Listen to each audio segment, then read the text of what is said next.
Bé, si vos sembla, comencem amb els 15 o 20 minuts de rigor que vos estem acostumbrats, que a voltes ens costa muntar. Però bé, avui obrim la Setmana Cultural d'Ordeta un any més, des que vas començar a organitzar-ho. Han passat ja unes quantes edicions. Avui obrim la del 2017 i ho fem parlant del Castellet. En aquesta setmana tocarem dues voltes el Castellet, la primera pel tema paisatgístic ambiental, la segona pel tema arquitectònic. Aleshores, la primera xerrada la farà Àngel. Àngel, a part de ser llicenciat en Ciències Ambientals, igual que jo, és amic meu des de la infància, aleshores a mi em fa especial il·lusió que ell estigui així. Tindre persones formades del poble que no contribuïsquen a la millora del poble és importantíssim. A més, a mi m'agrada incidir en això, també tindre un ajuntament que confia en aquestes persones és molt important. Per tant, des del primer moment que nosaltres vam plantejar la protecció del Castellet, no vam tindre cap dubte que el que havia de fer el projecte era Àngel. Per tant, a partir d'ahir, nosaltres vam iniciar dos projectes. Uno l'inicia Guillem en el seu moment, que és la protecció del Castellet com a bé d'interès cultural, que parlarem la setmana que ve d'això. I l'altre, en certa manera, l'inici jo, que és protegir el Castellet des d'un punt de vista paisatgístic. Per a tots nosaltres, el Castellet és un emblema del nostre poble, no sols el monument, sinó també la vista que es veu quan venim a Orba, tots identifiquem la muntanya del Castellet. A banda d'això, el paisatgístic té bastants recursos ambientals, que és el que vindrà Àngel a presentar, i nosaltres no teníem cap dubte que això s'havia de protegir. A partir d'ahir, ja dic, decidim contactar en diverses persones i Àngel és precisament la persona que li hem encarregat del projecte per tal de protegir el Castellet. El protegirem, o la intenció és protegir-lo, baix la figura del paratge natural municipal, que és la que la legislació ens deixa protegir-lo, que contempla certs usos, vull dir que no és incompatible en massa usos, però sí que el posa de relleu el Castellet com a tal. Jo, sense més, vos deixem amb Àngel, me'n vaig davant també per no estar cada volta girat i ell ja vos parlarà de tot el que crega convenient i després obrim un torn de preguntes i ja torno jo per si voleu saber alguna cosa més. Així que vos deixem ell. Sí. Bona vesprada, gràcies Ignasi. Per a mi també ha sigut un plaer immens participar en el projecte de protecció d'un emblema, com ha dit Ignasi, del nostre Castellet. Tots el tenim com una figura molt important per al poble d'Orba, tots hem jugat, hem crescut dins d'ell, i avui vaig a presentar-vos un poquet tot el projecte, tot el procés que hem fet per a poder protegir aquesta meravella que tenim ací, que no li donem la importància pròpia que té. El paratge natural municipal és una figura que representa una protecció especial a un lloc. Esta xerrada, el que anem a fer, com bé diu ell, és una xerrada participativa i m'encantaria que una volta faig una xicoteta explicació principal per a resoldre les dubtes més importants que tenim. M'agradaria moltíssim que preguntareu tot el que us passa pel cap en relació al Castellet.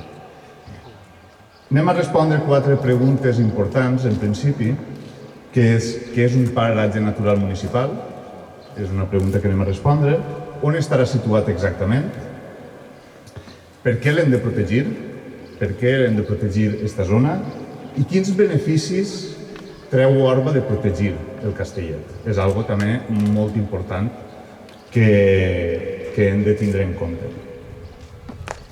El que tenim ací és un xicotet mapa de tots els paratges naturals municipals que hi ha a la província d'Alacant avui en dia. Com veieu, la zona de la Marina Alta està exenta, no en tenim.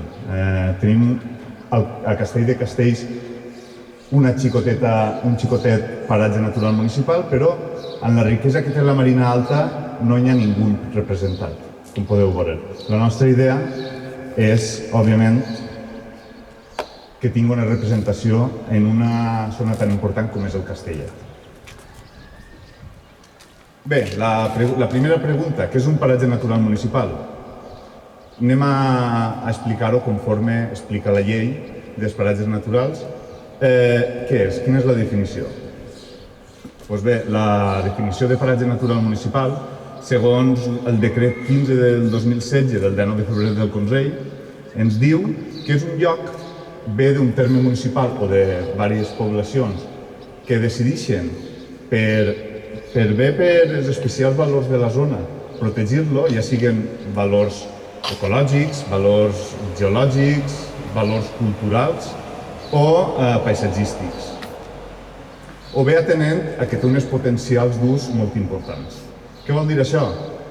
Que el primer punt que m'agrada a mi, el Castellet és un bé cultural i com a bé cultural tots molt l'estimem. Tots, el que hem contat tots, ens hem criat allí, hem anat a berenar a Pasqua a la Chopena.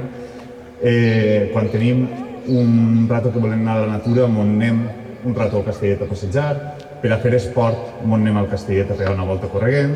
Tots aquests valors ens porten a que sigui una zona especial. També ens conta la llei que tenen que complir unes funcions. Ja sigui quan es fa un paratge natural, s'ha d'arribar a que la conservació, la regeneració i la millora dels valors naturals i culturals de la zona vagin creixent, vagin a més. Posada en valor i l'ús sostenible dels esmentats valors, contribuint en això al desenvolupament sostenible del municipi en termes econòmics, socials i culturals. I l'ús de l'entorn compatible amb els objectius de conservació en matèria de gaudir ordenat del medi, l'educació ambiental i els estudis de valors ambientals. És un poc la definició que ens marca la llei. Això què vol dir? Que anem a protegir una zona que és especial per a nosaltres. Ve a dir això. I que una volta protegida no és una protecció estàtica, no és una protecció que el protegim i això es queda així, sinó que hem de contribuir a que sempre vagi a millor, a que enriquisca el poble. Segona pregunta, on estarà el paratge natural municipal? No es veu molt bé la foto per la claritat, però es poden observar el cinturó de muntanyes que hi ha, que és les tres muntanyes que són molt importants perquè uneixen la Serra del Seguili i la Serra del Penyó, tancant així la vall del riu Girona a la vall del riu Xaló. És la frontera.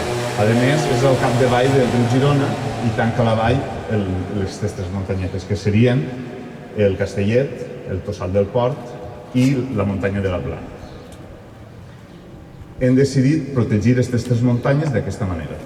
No sé si es veu molt bé.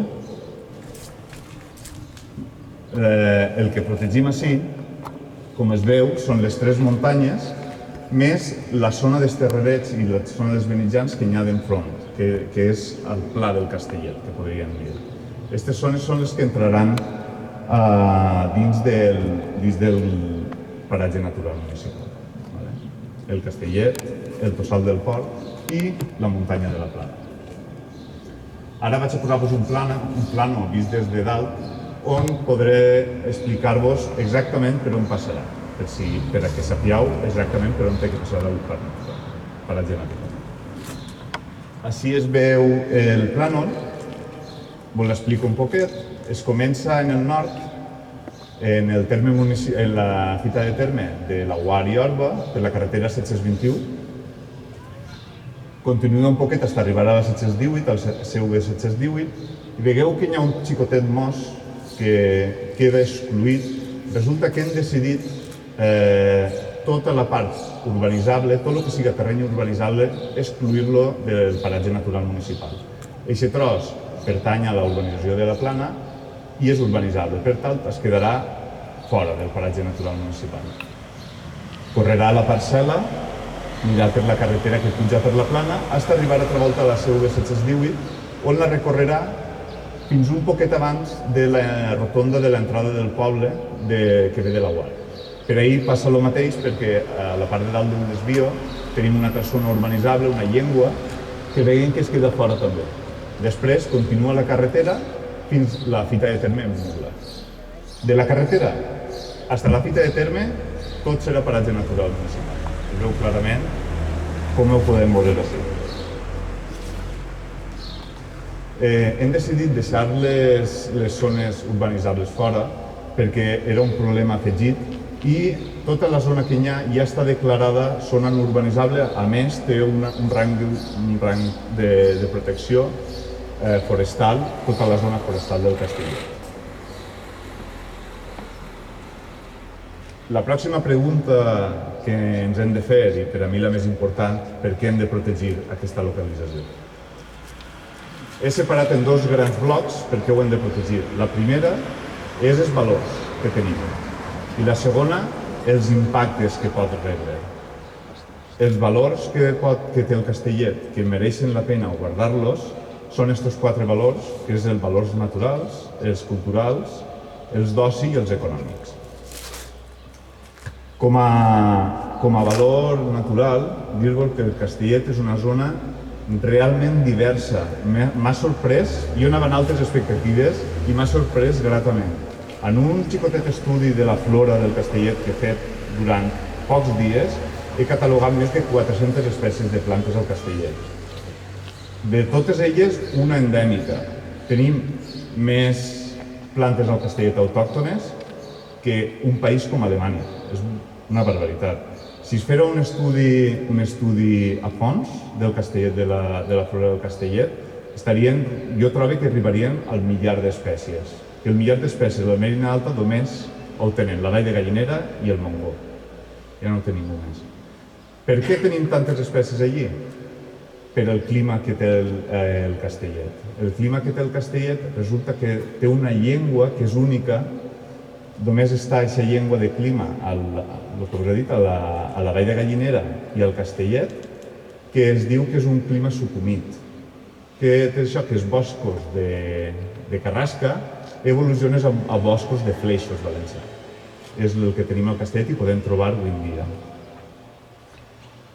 A més d'aus, n'hi ha unes 160 espècies d'aus diferents, unes 7 d'amfibis, unes 18 de rèptils i unes 22 de mamífers, en un espai de 166 hectàrees.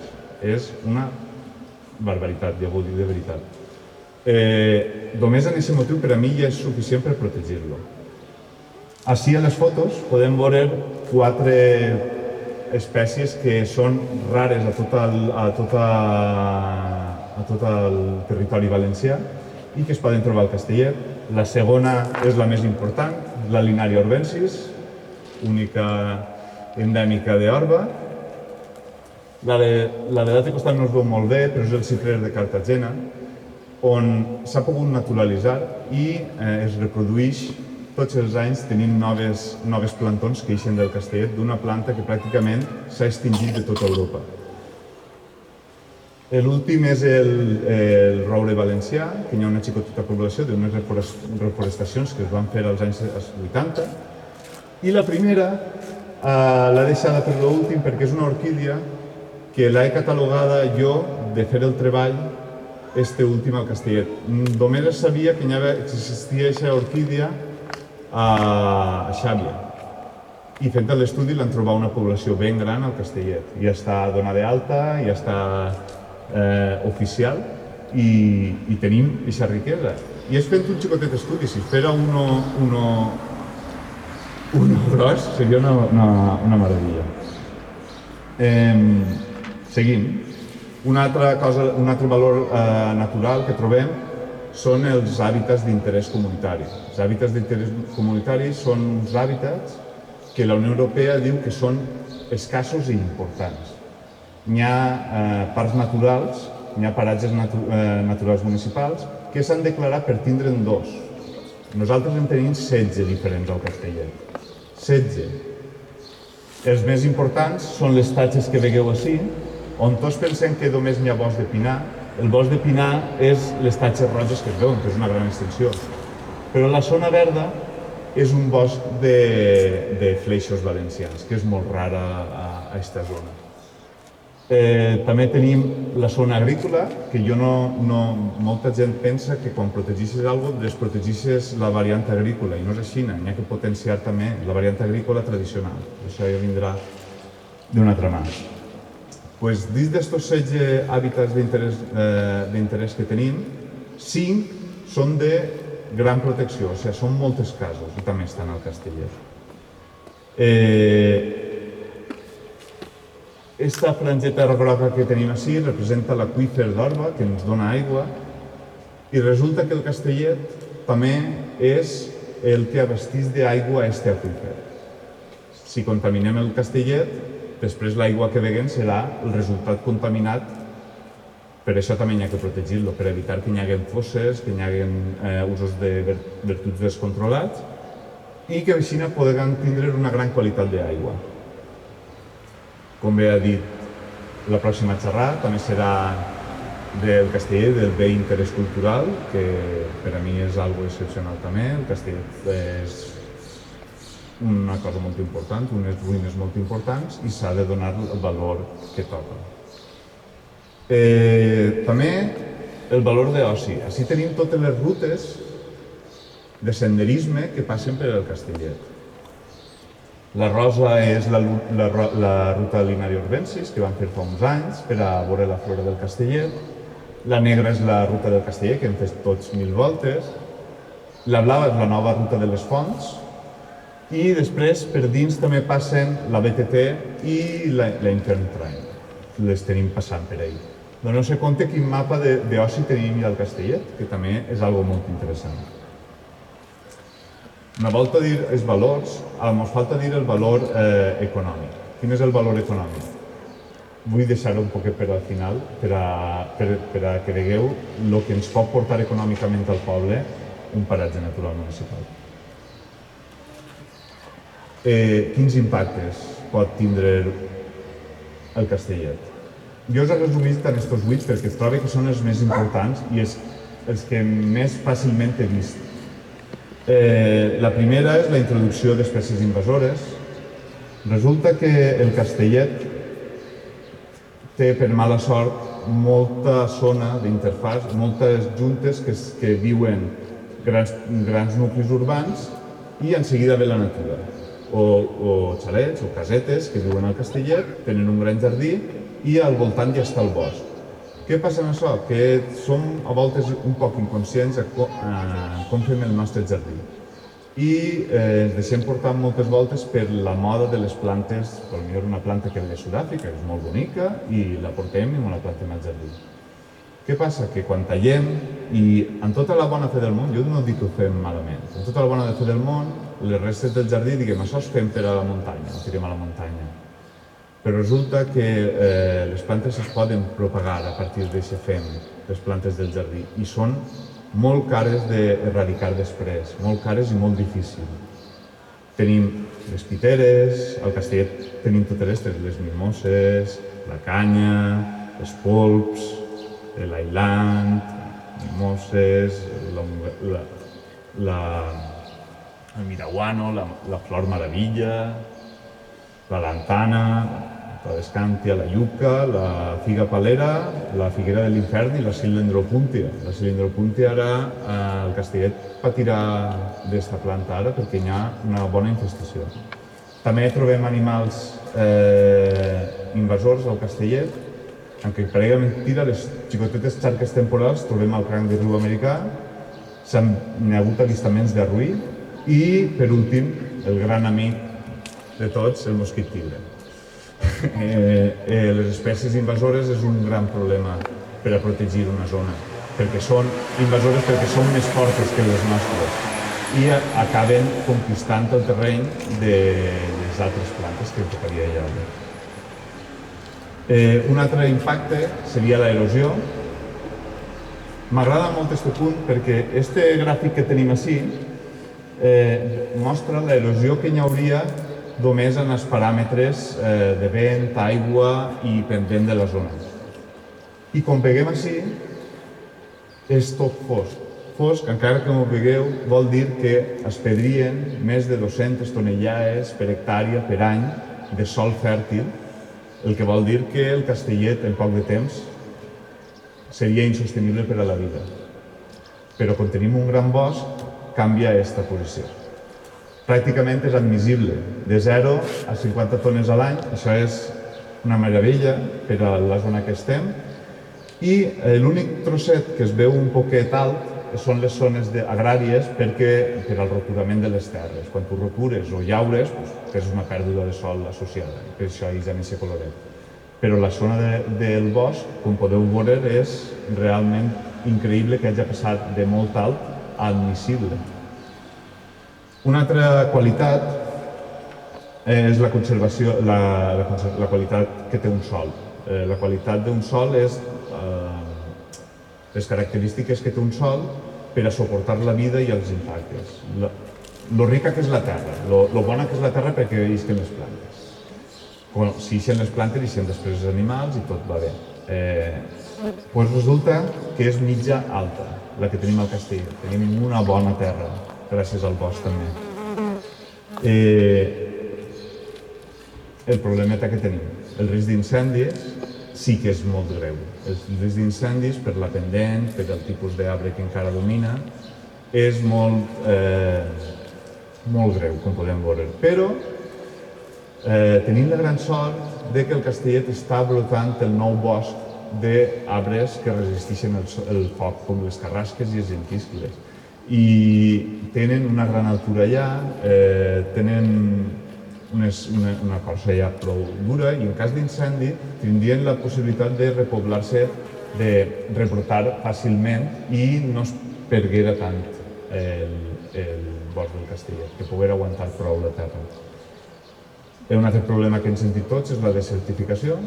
Com podem veure, gràcies a la revolta al bosc, tenim una probabilitat de desertificació molt baixa. Este impacte sí que és molt important en el Castellet, al volta del que més, que és la pressió urbanística. La pressió urbanística ve per les llindes que tenim de les tres urbanitzacions que podeu veure, de la Palmèria, de la Plana i d'Orba, que és el problema que tenen més que res són les plantes invasores que us he contat abans. I després les prop de 30 construccions que hi ha dins del que serà el paratge natural municipal. Aquestes construccions tenen un impacte associat i s'ha de tindre en compte. I per una cosa que no tenim molt en compte mai és el risc d'inundació. I al Castellet, com podem veure, hi ha dues llengües de risc d'inundació per inundació geomorfològica. Això vol dir per inundació de deslizament de terres. Perquè tota la llengua que hi ha als terrerets, aquesta llengua, aquest abanic fluvial, és terra que ha vingut de Murla i pel barranc ha anat soltant ahir i s'ha anat consolidant, però en veritat és terra solta. En una exposició d'una gran pluja torrencial podria ser que aquestes dues línies foren dues grans llengües de terra noves, per això s'inclueixen al pla per a que es tinguin en compte. I per últim, els impactes de l'ús recreatiu. Els impactes que tenim d'ús recreatiu, el mal ús dels camins, la mania que tenim d'acabar amb el cigarret i tirar-lo en terra o del paperet del xicle, això va acumulant-se i té problemes associats. Igual que així el món del camí, o la gran mania que tenim tots de quan anem a la muntanya a agarrar floretes i per emportar-nos a casa. Això és fulminant per a les zones de muntanya. Per últim, l'última pregunta seria quins beneficis treu Orba d'aquesta acció? Estos 5 són els més importants que trobo jo. El primer, el turisme de qualitat. El turisme de qualitat que atrau un paratge natural municipal és alt. Quan tens un paratge natural municipal, atraus a molta gent que li interessa la zona. Per exemple, jo soc un consumidor de turisme de paratges naturals. Jo hi conec a molta gent. A aquesta gent li agrada anar al paratge natural, li agrada anar a passejar i després va al poble, a dinar, a pegar una volta, a passar la vesprà. Això portarà que els comerços del poble, els bars, els restaurants creixen. Que es puga pensar inclús a la gent que ve així a veure el Castellet, que bonic és aquest poble en què he de viure. Totes aquestes coses són turisme de qualitat, gent que ve a respectar un poble i a veure alguna que identifica aquest poble. Volem aquest turisme, no volem el turisme massificat, que ho rebenta tot, volem el turisme de qualitat, que és el que porta bons valors. Un altre és els valors ambientals propis.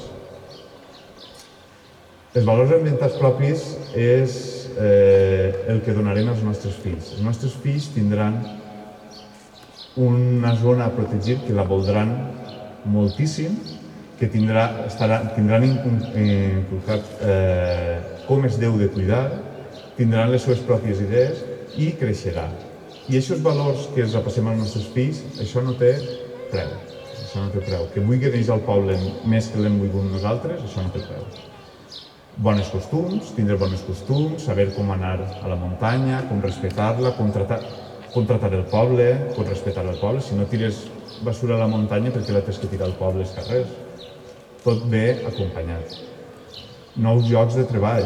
El paratge natural no es manté a soles. Tots els anys haurà de nyaure algú que mantenga el paratge natural municipal. A part del que vos he dit, si ve turisme de qualitat, tots els comerços del poble, tots els bars del poble necessitaran gent. Serà molt més fàcil obrir el teu propi negoci i que funcioni, perquè vindrà més gent al poble. I, per últim, la revalorització dels cultius tradicionals, que és un punt que volem començar a fer al paratge natural municipal. Els cultius tradicionals, els cultius de secà, són els cultius de secà de qualitat, on els propis amos són els que regulen la venda, és el futur en productes de qualitat i d'alt consum. El regadiu a aquesta zona, molt mal que en sàpiga, arribarà un moment que serà o beu el regadiu o beguem nosaltres. I no n'hi ha prou aigua per a tot. N'hi ha molta població, n'hi ha molt de regadiu, es malgasta molta aigua i n'hi ha que començar a veure per què han estat 3.000 anys cultivant segar en vez de regadiu. Pues, això seria una bona zona per a experimentar en aquest concepte. Que la gent que vulgui fer-se un bancal d'oliveres, un bancal de metlers, un bancal de cirers, un bancal de ceps, no tinga ningú problema en cultivar en el Castellet i utilitzar tots aquests mètodes tradicionals. Una volta respost aquestes 4 preguntes que a mi em pareixien molt importants, vos convido a que em feu preguntes vosaltres. Teniu alguna dubte?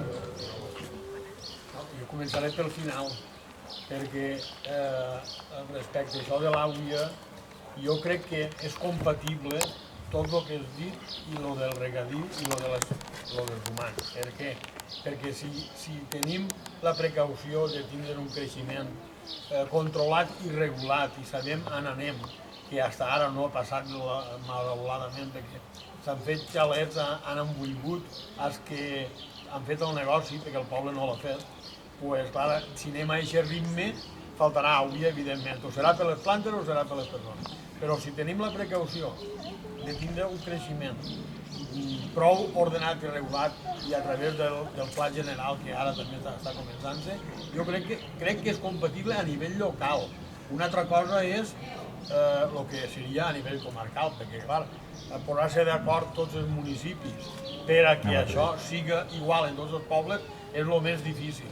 Jo vaig anar a una conferència farà més o menys 25 anys i aquell arquitecte que per cert li diem Mira ja va dir que tota la zona nostra, no la marina, perquè estava referint-se més des de Xàbia i Dénia per aquí, pràcticament tota la marina.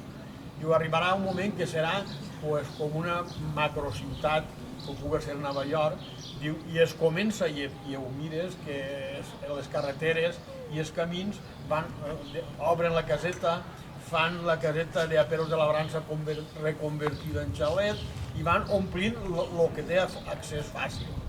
Però clar, tot això perquè no s'ha regulat, però si regulara és tot compatible. El que trobo jo és que fa un temps que hem passat l'umbral. Sí. El problema és que el regadiu i el creixement, el regadiu i el creixement haurien sigut compatibles si l'haurien regulat fa 20 anys. Però quan no s'ha regulat, jo trobo que hem passat l'umbral. Els estudis ho demostren i jo trobo que no per la taronja, jo no tinc ni mania a la taronja, ni mania de llimes, però es creu molt de anem a acabar en la taronja, anem a portar un altre cultiu de regadiu. Això és el que vull dir jo. En vez de tornar a portar un altre cultiu de regadiu, anem a fer un de secà, que sabem treballar-lo, anem a fer un de secà, i en vez de vendre-lo als grans almacens, regular-lo al poble, com es fa a altres pobles, per exemple, Llibero o Xaló, que es regulen ells en una gran cooperativa i poden viure d'això. No sé, és un mirament. No anar perpetuant lo roïn, sinó intentar portar-lo bo. Si no, jo em pregunto una altra, Sense problemes. Jo la dificultat també la veig quan fa un parc natural o un paratge natural, comença pressió, bonic, això no pots entrar per aquí perquè això no es deu xafar, el que siga. Però després, quan ve, diríem, la invasió del turisme que busca tot això, de vegades li falta preparació i cultura per a respectar-ho. Jo he conegut un parc natural que és preciós, però cada dia que vaig el mire i dic, me cago, és possible que deixen les bolses així, que deixen els papers, i a tota hora no tens prou mans per anar llevant-ho. Perquè cada volta va més gent a veure-ho i cada volta hi ha més gent més bruta, parlant clar, que se ho deixa tot allí i ho xapa per no toca, i això que està senyalitzat. Com es pot evitar això? Això s'evita en una nova... La llei dels paratges naturals, el 2016, ha introduït una nova acció que ja és obligatòria, antes no era obligatòria, ara ho és, que és fer una normativa, fer una llei d'usos del paratge, incluït, si vol, la quantitat de gent que pot entrar al dia. La quantitat de gent que pot entrar al dia es pot inclús regular. Tot això és, òbviament, per falta personal per a controlar-lo. Però sempre es pot fer, el més important és l'educació ambiental, ensenyar-nos a tots que jo soc d'Orba i veig algú que està envoltant el Castellet i jo no fa falta anar a l'Ajuntament i dir estan envoltant el Castellet. Ser prou per anar i dir què fas envoltant el Castellet o què fas envoltant el carrer. Ser nosaltres, som els que vivim al poble, tenim que cuidar-ho nosaltres. Si no ho cuidem nosaltres, malament. Una altra. Val. Enmig de la fauna que heu vist, Sí. que m'has dit que hi havia no sé quants, 100 i pico... 160 pardals. Tots són ocells? No, n'hi ha 160 ocells. Però no heu mirat aquest tipus de... Sí, l'únic que no he fet estudi fort és dels invertebrats, perquè és una locura. És que jo anava a preguntar, no heu trobat l'alacrà? L'alacrà jo no l'he vist personalment, però sí que està catalogat al Jo l'he Castellet. vist. Sí que està catalogat. Jo tinc el llibre que manejo jo. I el sarbatxo? Salvatge sí que n'he vist. Si tinc una bona foto, És que jo... mireu, justament l'ha posada perquè és un animal que m'agrada Ja molt. l'havia vist. Que el tinc, així està. Baix de l'orquídea, ahí prenent el sol. Tenim reguladors de plagues, com és el cas del paput. El paput és un pardalet que ve i es menja la processionària del pi. No hi ha només els paputs i les rates penals. No hi ha ningú més que pugui a la processionària.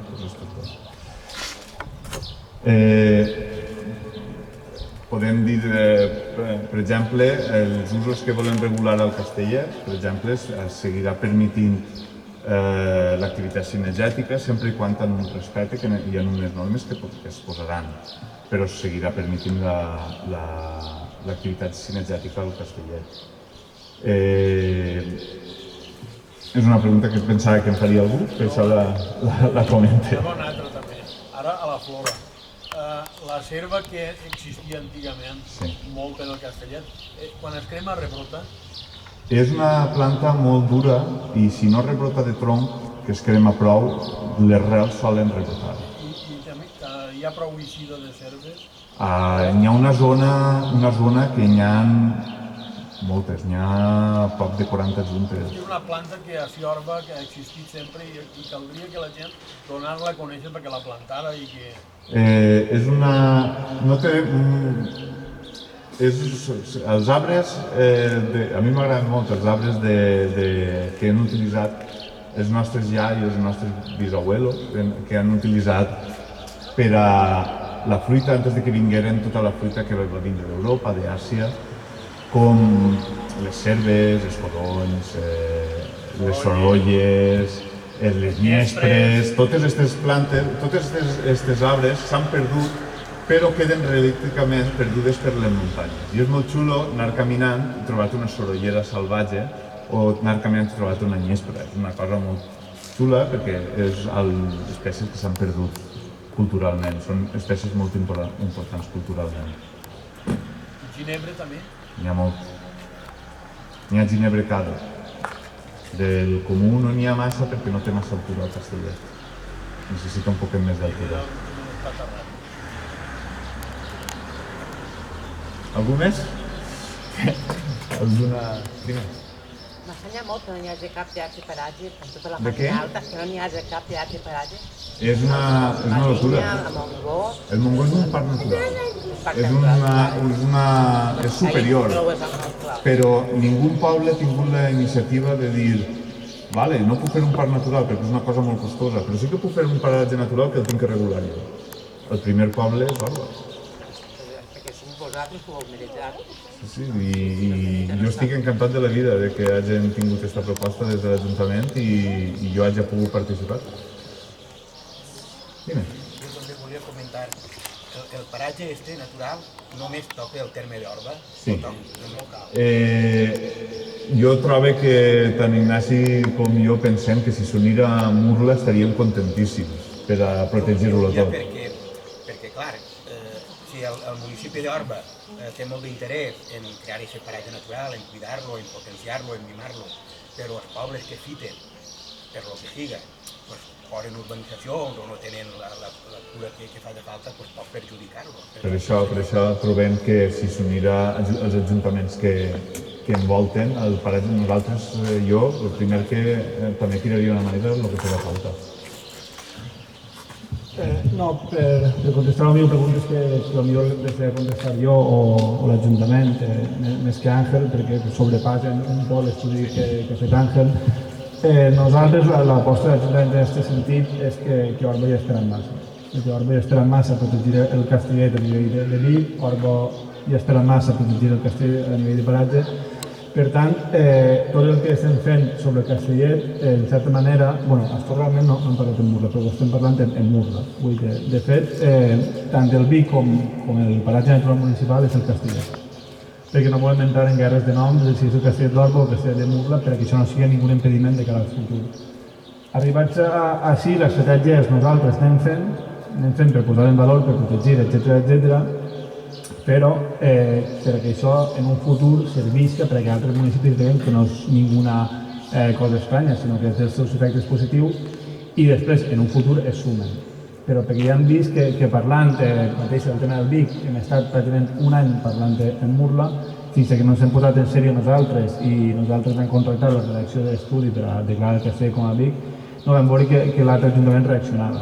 Entonces sí que hem tingut la sensació que encara que sigui millor inclús per egos, entre cometes, ja va bé que nosaltres fem una acció perquè els altres ajuntaments responguen positivament. Per tant, l'única cosa per la qual això no toca els altres termes és precisament per això, perquè ja hem perdut massa temps. Això és un procés molt llarg, Àngel parla de paratge natural municipal, a mi m'agrada més parlar de proposta de paratge, perquè la reunió que vam tindre d'en Pego en conselleria ens van dir que no estaria protegit de si un any i mig o 2 anys. Per tant, no podem estar perdent més temps, sinó que anem a tirar el camí, que si d'ací 2 mesos Murla suma, benvingut, sempre es pot ampliar.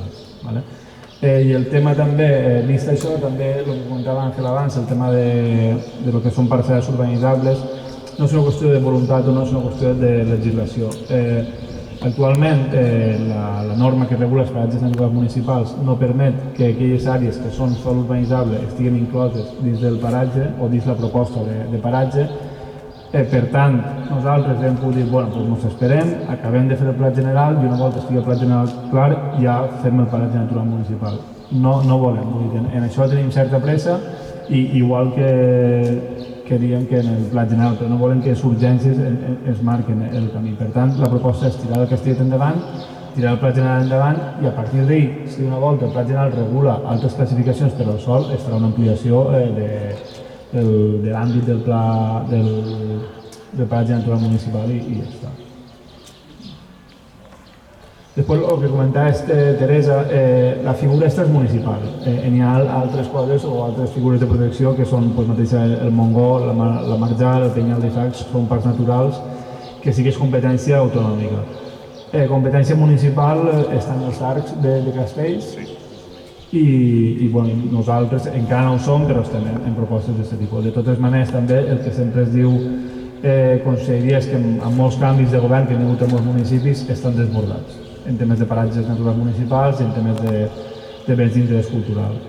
De fet, això fa mesos que vam començar a moure-ho i no va ser fins farà 2 o 3 setmanes que vam tindre una cita ja formal, jo i Àngel, i es vam tindre que reunir en Pego, perquè la persona de conselleria va tan desbordar per això mateix, per el canvi d'actitud de molts governs, en si han volgut protegir certes coses. Entonces és això, un poc la resposta també. Voleu comentar alguna cosa més? Les persones que tenen propietats dins del perímetre del paratge natural, clar, aquestes persones que possiblement poden portar plantes invasores, poden plantar arbres que no tocaria plantar perquè no són autòctones i tal. Clar, aquestes persones, quina situació es quedarien? Antes sí que hi havia una limitació. No, antes hi havia una limitació legal de que no podies incloure propietats privades dins dels paratges naturals municipals. Actualment, amb el canvi de llei, l'últim canvi de llei, no sé quin any va ser, 2016, també vull dir, en el canvi de govern es fa un canvi de llei, això ja no importa. O sigui, tu pots protegir siga públic o privat. Aleshores, el procés és quan Àngel acaba la memòria s'aprova pel plenari de l'Ajuntament i es notifica a tots els propietaris del Castellet. Tot el problema de propietats. El cadastre està conforme està, hi ha molta gent que no ho té escriturat, etc. Però bueno, ja trobem la fórmula per a que això no sigui un impediment. I se'ls notificarà del procés. I a partir d'ahir, diguem, el que ha comentat Àngel abans, hi ha una regulació d'usos en el qual totes les propietats que estiguen dins de l'àmbit de protecció es tindran que acollir. En tot cas, sobretot ja ho he dit antes, el tema de les plantes invasores no és tant de gent com la que està dins del Castellet, perquè no n'hi ha massa cultius dins de l'àmbit, sinó que hi ha algun molts de taranters i poca cosa, sinó que són d'elements que s'han portat fora. Abocaments. Sí, abocaments de plantes o abocaments d'altres coses. Per ser nosaltres, en l'Ajuntament, en Pasqua, quan vam recuperar les fonts, vam posar allí unes taules per dotar com a xicoteta àrea recreativa, perquè la gent a Xopena estiguera a gust allí i tal, i aquestes 2 taules que hem posat avui s'han convertit en un abocament. Vull dir, allí ja va la gent, es posa unes taules, es menja l'entrepà, tira el paper de plata en terra, la botella d'aigua en terra, i clar, vull dir, nosaltres estem anant a ritmes segurament molt forçats, el que n'hi ha que arribar a fer és que la ciutadania també, en la ciutat que queria Àngel, no de prohibir, sinó de conscienciar, arribi a entendre això. O sigui, que les taules es posen per una zona recreativa i que tu no pots, en certa manera, anar a menjar el teu entrepà i tirar la botella d'aigua en terra, perquè si quan arribes allí la porta és plena i la portes, que pesa molt més, quan la tens que tornar a buida pesa molt menys, vull dir, directament te la pots posar en la mateixa motxilla i tornar al poble i ja està. Per això diria que el difícil era... Clar, sí. Però a nivell d'usos ho regularà la normativa que aprovarem pel plenari en Castellet. De fet, vol ser una normativa, hem parlat, bastant laxa. Es permetís la caça, es permetís l'agricultura en secà, es permetís les construccions que urbanísticament es puguen construir, però clar, les construccions en el tema de fosses sèptiques és molt important, tot això. Tot això. Ser un paratge natural s'ha d'estudiar. Ser un paratge natural, totes aquestes coses s'han d'estudiar molt, perquè els efectes secundaris o terciaris que poden portar una construcció o una activitat, aquestes coses s'han d'estudiar, hi ha professionals que estudien això i s'han de portar a terme i s'han d'avaluar. Però el que diu Ignasi, que intentar fer una regulació prou laxa i intentar que a ningú li amargue la vida sinó que, per lo contrari, que estigui orgullós de tindre el paratge natural al poble. Algú més?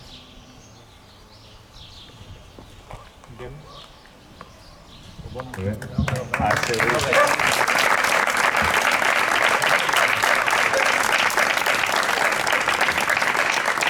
Bé, continuem, no sé quin és el proper dia, tu saps quin?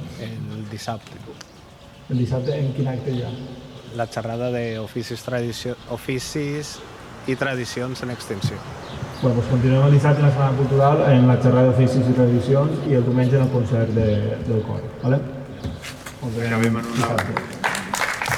en una diapositiva que sempre m'agrada posar al final.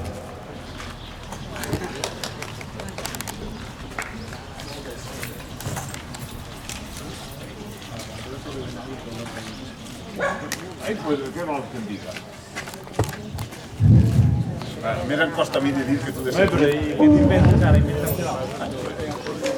Ignasi.